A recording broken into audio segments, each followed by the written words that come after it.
Good morning students. आज हम एक नया चैप्टर शुरू करेंगे, सीक्वेंस एंड सीरीज।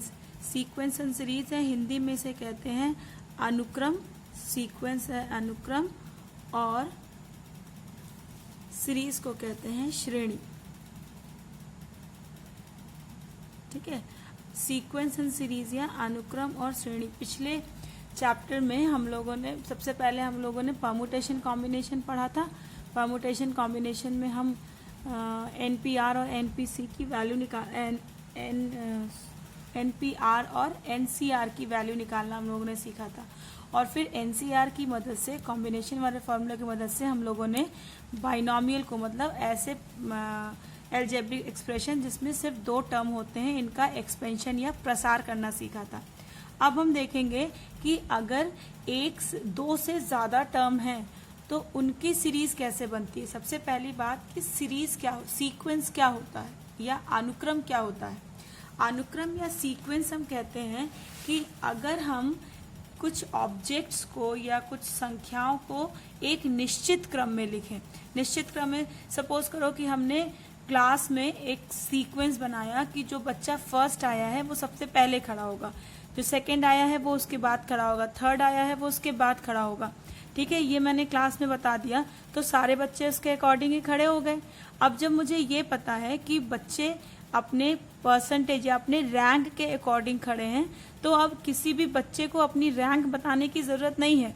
जो बच्चा तीसरी जगह पे खड़ा है ऑटोमेटिकली वो थर्ड आया है क्लास में। जो बच्चा 10th जगह पे खड़ा है वो ऑटोमेटिकली वो पता है कि वो 10th आया है क्लास में। तो जब इस तरह का अरेंजमेंट हम करते हैं जिसमें क्रम सुनिश्चित रहता है तो उसे हम अनुक्रम या सीक्वेंस कहते हैं। संख्याओं या वस्तुओं का समूह, संख्याओं का समूह, ठीक है, जिसको किसी निश्चित क्रम में, जिसको किसी निश्चित क्रम में, निश्चित नियम के अनुसार,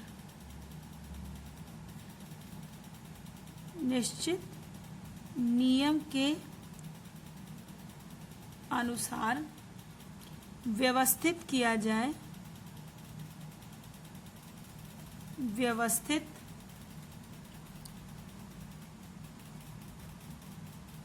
किया जाए अनुक्रम। ठीक है, अनुक्रम या सीक्वेंस कहलाता है।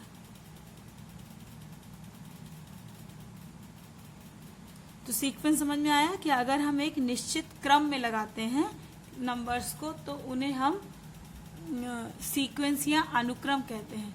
तो अनुक्रम में जो हर एक नंबर होता है उसे हम कहते हैं अनुक्रम का पद। अनुक्रम में उपस्थित संख्याएं क्या कहलाती हैं? अनुक्रम में उपस्थित संख्याएं उसका पद या टर्म, ठीक है, टर्म कहलाती हैं। तो जो फर्स्ट टर्म है वो फर्स्ट टर्म ही होगा, जो सेकेंड टर्म है वो सेकेंड टर्म ही होगा हमेशा, जो थर्ड टर्म है वो हमेशा थर्ड टर्म ही होगा। ठीक है, तो जब टर्म निश्चित है तो उसके हर एक संख्या को एक पद कहते हैं, और जो इसका nवां पद होता है nth टर्म, ठीक है, इसे nth टर्म को tn से रिप्रेजेंट करते हैं। nth टर्म को tn से रिप्रेजेंट करते हैं, प्रदर्शित करते हैं। ठीक है, अगर पदों की संख्या फाइनाइट है तो इसे फाइनाइट सीक्वेंस या परिमित अनुक्रम कहेंगे, और अगर नंबर ऑफ एलिमेंट्स जो है, नंबर ऑफ टर्म्स इनफाइनाइट है तो इसे असीमित या अपरिमित अनुक्रम कहेंगे। ठीक है, परिमित अनुक्रम दो तरह का होगा, परिमित अनुक्रम। परिमित अनुक्रम मतलब फाइनाइट सीक्वेंस, हाँ, फाइनाइट। तो इससे नंबर ऑफ टर्म्स क्या होंगे? नंबर ऑफ टर्म्स फाइनाइट होंगे इसमें। और अपरिमित अपरिमित अनुक्रम या इनफाइनाइट सीक्वेंस, इसमें नंबर ऑफ टर्म्स जो हैं वो इनफाइनाइट होंगे। ठीक, ये अनुक्रम हो गया। अब श्रेणी क्या होता है, सीरीज क्या होता है? अगर हम किसी अनुक्रम के सभी पदों को एक उसमें जोड़ दें, क्या कहते हैं, प्लस साइन के साथ जोड़ दें, तो हम उसे सीरीज कहते हैं। ठीक है, सीरीज किसे कहते हैं कि if the terms of a sequence, if the term of a sequence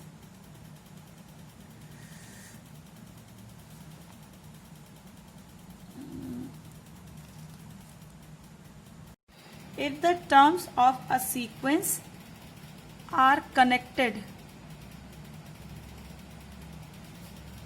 by plus sign, ठीक है, that if the terms of a sequence are connected by plus sign, we get a series।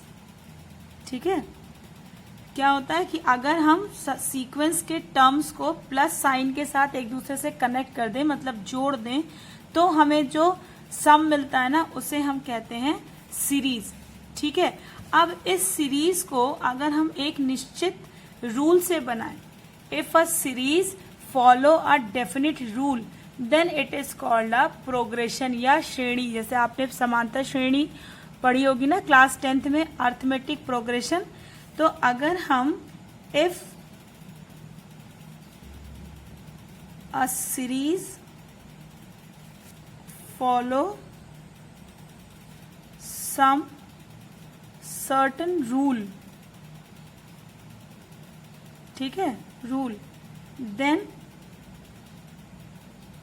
it is called a progression।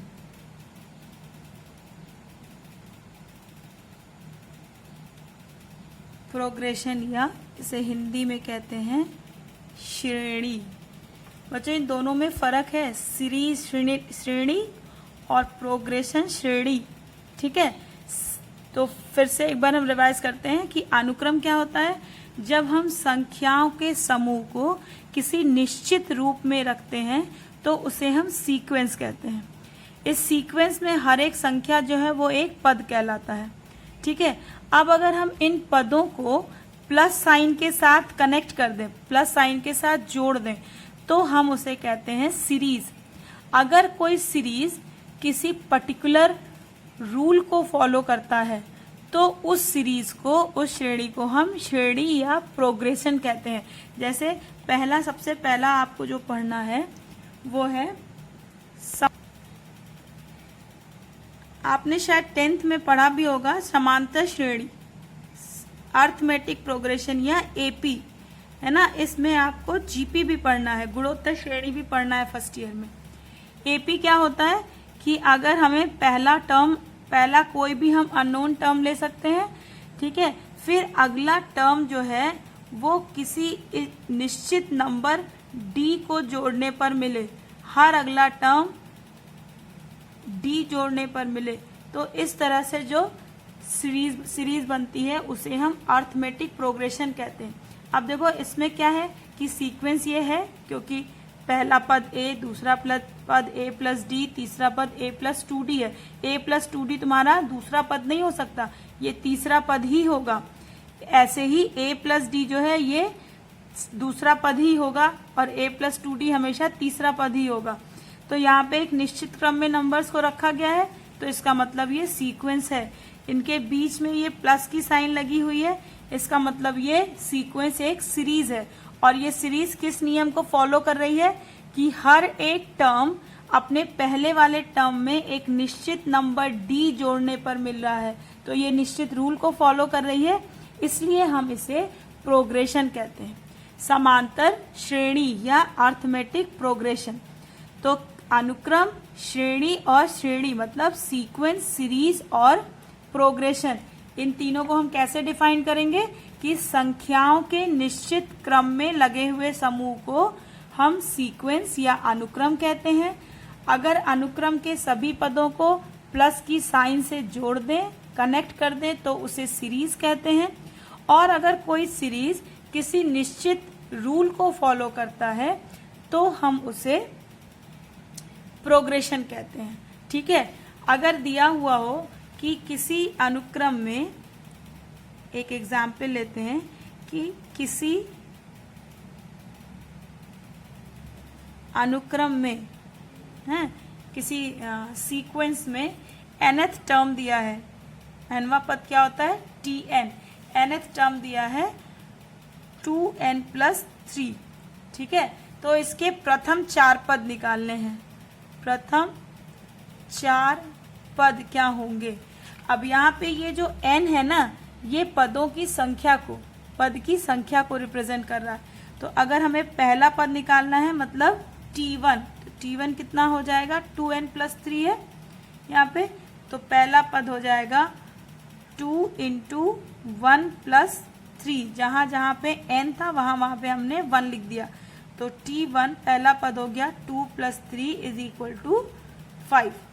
ठीक है, पहला पद क्या मिल गया 5। दूसरा पद निकालेंगे t2, तो 2 × 2 + 3 it is equal to 2 2 = 4 + 3 = 7। t3 is equal to 2 × 3 + 3, 2 3 = 6 + 3 it is equal to 9। t4 की वैल्यू कितनी हो जाएगी 2 × 4 + 3, तो 2 4 = 8 + 3 इट इज इक्वल टू 11। ये चौथा 4 पद निकालने थे, तो इस सीक्वेंस के चारों पद क्या होंगे 5 7 9 और 11। ठीक है, ये अनुक्रम के प्रथम 4 पद, प्रथम मतलब पहला, दूसरा, तीसरा और चौथा। ठीक है, बीच में से कहीं नहीं, ये पहला हमने 1 से शुरू किया है तो ये प्रथम 4 पद होंगे। तो इस तरह से हम किसी भी अनुक्रम का अगर nth टर्म हमें पता है तो हम चाहे जितनी बड़ी चाहे उतनी बड़ी सीक्वेंस लिख सकते हैं। आपकी एक्सरसाइज में जो पहला इस चैप्टर का जो पहला एक्सरसाइज है वो इसी से रिलेटेड है।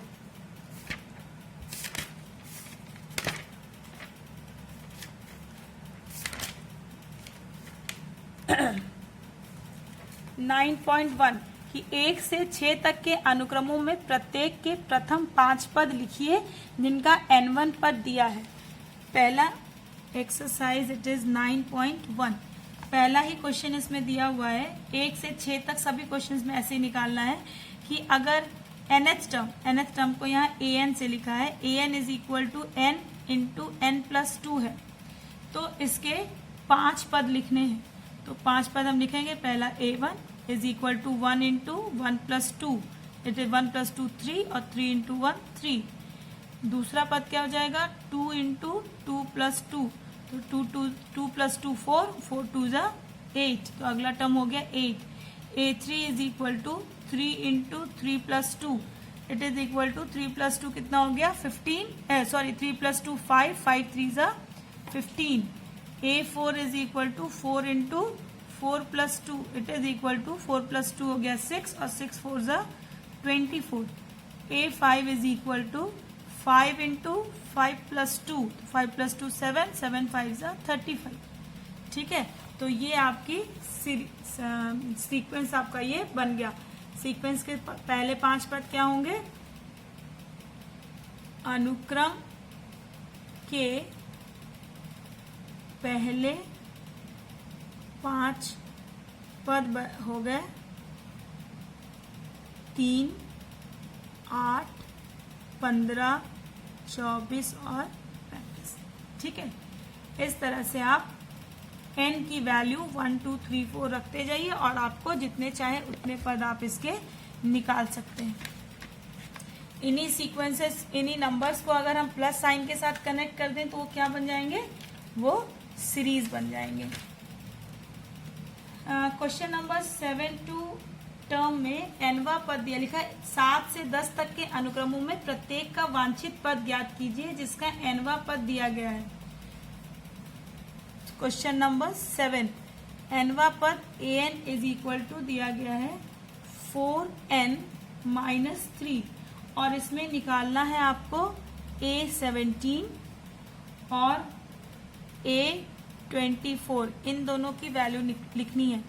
तो यहाँ पे देखिए n इक्वल टू कितना है 17 और यहाँ पे n इक्वल टू है 24। तो पहले हम a17 लिखेंगे, जहाँ n है वहाँ पे 17 रख देंगे। तो 4 into 17 minus 3 it is equal to 68। 17 4 ज़ा 68 minus 3 it is equal to 65। तो 70वां पद इसका हो गया 65 और a24 मतलब n इक्वल टू 24 रखेंगे तो 4 into 24 minus 3 so it is equal to 4 into 24 कितना हो जाएगा 96। 4 4 ज़ा 6 16 4 2 ज़ा 8 1 9 96 minus 3 it is equal to 93। तो इसमें आपको प्रथम पहले नंबर से लेकर पद नहीं निकालना है बल्कि जो पद पूछा गया है वो निकालना है। ठीक है। सेकेंड 8 क्वेश्चन जैसे दिया है an is equal to n square upon 2 to the power n, यहाँ पे a7 की वैल्यू निकालनी है। तो a7 कितना हो जाएगा 7 का square upon 2 to the power 7, 7 का square 49 upon 2 to the power 7 is 128। This is your answer. So in this way you can do the exercise. ठीक है। तो आई होप कि अब ये पहली वाली एक्सरसाइज आप कंप्लीट कर लेंगे। और बच्चों अब तो स्कूल भी खुल गए हैं और आप ऑल्टरनेट डेज पर स्कूल आ रहे हैं, so please go through the video every day, हर दिन का वीडियो देखिए और फिर उससे रिलेटेड जो भी आपके पास कंफ्यूजन्स हो, जो भी आपके पास डाउट्स हो, वो अपने क्लासेस में क्लियर कर लें। Till then, be safe, take good care of yourself. Bye.